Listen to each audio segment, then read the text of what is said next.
Emerald equator, that's the nickname for a green country rich in culture, ethnicity, language, and history. It stretches from Sabang to Merauke. The diversity of Indonesia is inseparable from the history that accompanies it, be it the history of the struggle for independence, the history of customs, the history of ethnic groups, and so on.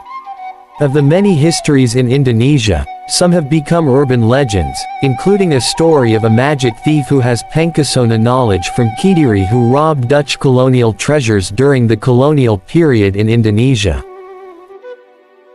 On this occasion, Heaven is My Land channel will tell a story, urban legend Ki Ageng Gentiri, Robin Hood, from Kediri. Watch until the end of the video, and enjoy watching.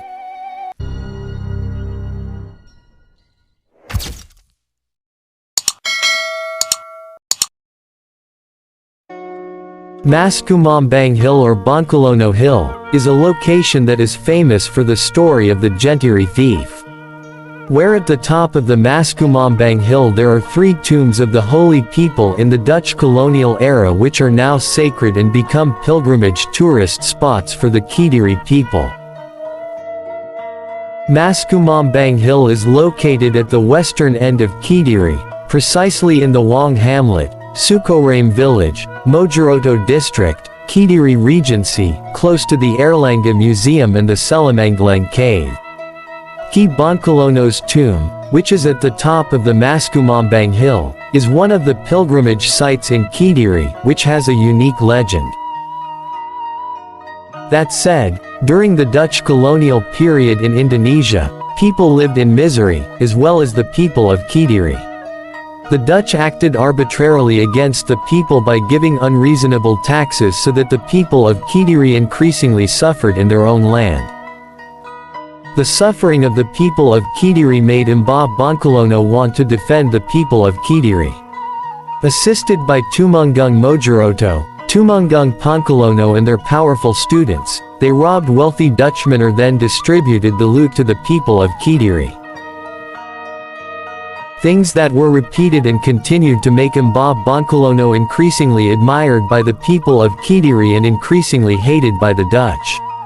The Dutch were increasingly furious because of Bangkulono's supernatural powers which made it difficult for them to stop what he was doing. With his supernatural powers, Mbah Bangkulono always escapes when he is surrounded, and can even come back to life when he is killed repeatedly, because Mbah Bangkulono has the art of pancasona, in which the owner of this knowledge can come back to life when his body hits the ground. To end Mbah Bangkulono's supernatural powers, his body must be separated and then buried in a different place and separated by a river. Local people believe that currently only the body is buried at the top of Mount Maskumambang, while the head is buried in the south, behind the Kediri Mall shopping center, Joyo Boyo Field. Exactly, the tomb is in a place called Ringan Sara, under a banyan tree. The word, Sara, in Javanese means head. Until now, Mbah Bangkulono's tomb is busy with pilgrims, especially Friday nights.